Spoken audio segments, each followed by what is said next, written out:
Hi everyone, it's me Gaming 2, and we are finally back to part 3 of my Nightmare on Elm Street review series. And today we are going to be reviewing a Nightmare on Elm Street part 3, Dream Warriors. And basically I'll recap my opinion on the previous two films. I absolutely adore the original.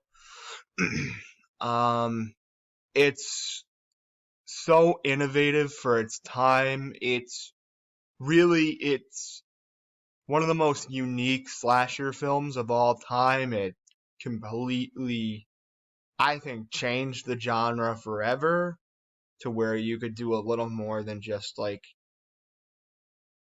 Jason or Michael Myers, like where I think they were just simple killers basically. In Nightmare on Elm Street, it's all about the dream. And the fact that I think Freddy is way more powerful than those two because you fall asleep, he could get you in your dream, and that's it. Goodbye.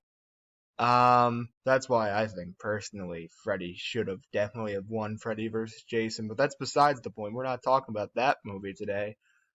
We're talking about Dream Warriors. But first film was great. Second film was alright. I found it maybe a little better than most people did because I do like that it's still very scary like the first film, and I also liked a lot of the kills in the film besides Coach Schneider's. That was just pathetic.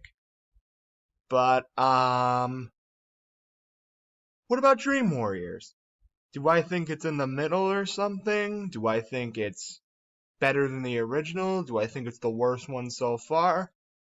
Well, your plain and simple answer is that this is my favorite film of the entire freaking franchise. I adore the hell out of Dream Warriors, and I always have put this film over the original. The only film in the franchise I put over the original is this one. And it's simple why. This film basically goes back to Freddy being in the dream world, thank God, and then it just expands on what happened in the original. It's still a pretty scary film, even though jokey Freddy basically starts in this film. But he's still scary enough that you could call him scary in this film. So let's get on to the negatives first. What negatives? There's nothing really wrong with this film. Nothing. I have no complaints about Dream Warriors. Just like the original, there's nothing really wrong with this film. As a matter of fact, I might even have one or two complaints about the original. The fact that I think it takes a little too long to get going, maybe? This film starts right away. Within the first 5 minutes, you see Freddy just chase after Kristen and the little girl, and it's just what an awesome scene. She like goes through the tar, I think. It has been like 2 or 3 years since I've seen this movie, but I remember enough about it to do a review, trust me. So no negatives. First positive, probably the biggest improvement from Freddy's Revenge. All the characters are likable. I can't even name half the characters from Freddy's Revenge. From this film, I can pretty much name every character. Kristen, Nancy, Kincaid, Joey, Philip, Jennifer. I think Will was the kid in the wheelchair and the wizard guy.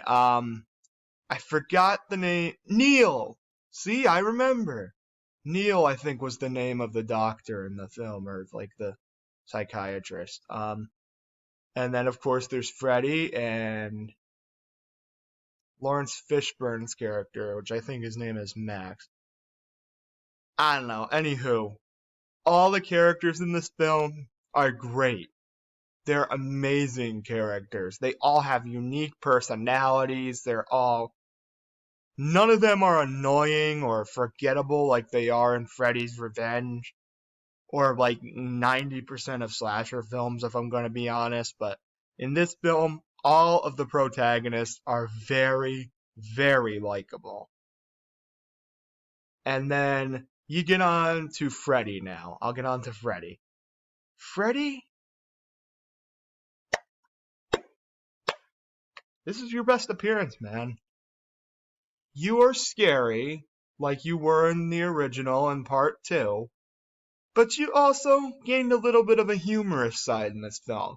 But you didn't let it go too far like in the next 3 films. Now, personally, you'll see me kind of liking part 4. That one's kind of a guilty pleasure of mine, but part 5 and 6, screw those movies.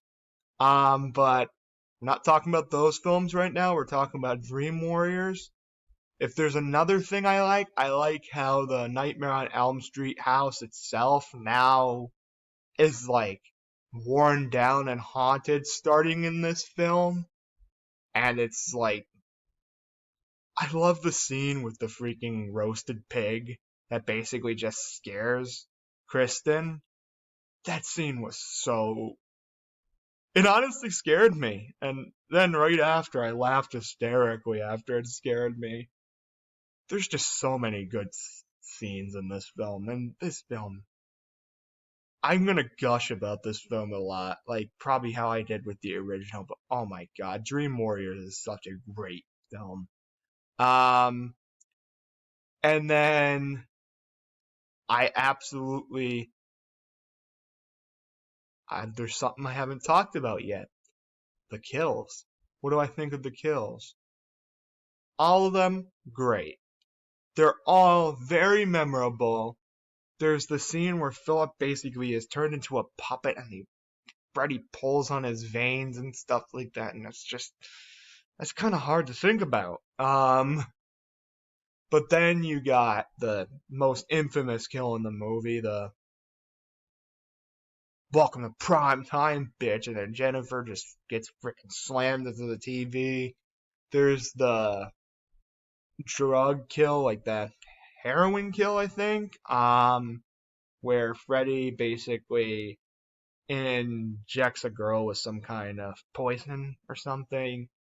And then probably the weakest kill of the movie, if there's one kill and maybe one part of this entire movie that's not perfect, it's gotta be Will's kill.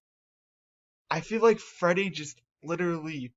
I feel like Will should have been killed by the giant wheelchair, but the unfortunate thing is that Will just got stabbed by Freddy. I think every other kill in this movie is very unique, but that one's probably the weakest. But besides that, I love everything else about this movie.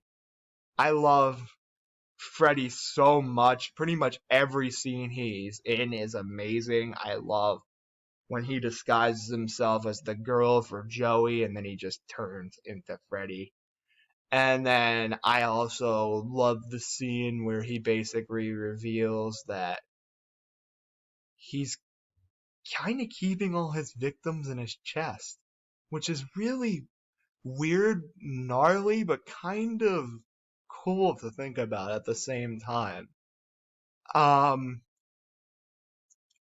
then you got the ending, which is actually kind of emotional, because Nancy from the first film actually dies in this film. She gets killed off, and so does her father. And what I think is a pretty cool effect with a skeleton. That was pretty freaking awesome. But there's one more thing I want to talk about with my Dream Warriors review. That is the song Dream Warriors. Quite possibly one of my top 10 favorite songs of all time. That song from beginning to end is just... it's a headbanger. Let's admit it. This song is amazing. I love this song, and I love Dream Warriors so much. And that is why I absolutely positively give Nightmare on Elm Street Part 3 Dream Warriors an A+. This is one of, if not my personal favorite horror movies of all time. This might be my favorite horror film of all time. I don't know. I battled that with Child's Play 2 and Friday the 13th Part 4 and the original Halloween and kind of John Carpenter's The Thing.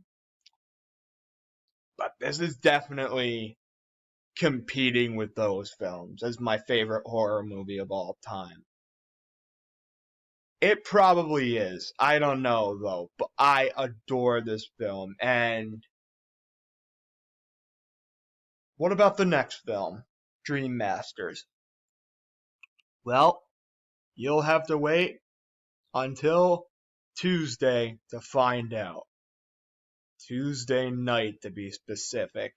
Nah, I'm just kidding. But I don't know when it's going to be uploaded, but that was a reference kind of to the film because one of the actresses is named Tuesday Night in that film. But you'll have to wait and see my review of that film. It'll be up pretty soon, probably within the next 3 to 4 days. But that's about it. Gaming 2 here. See you later. Bye.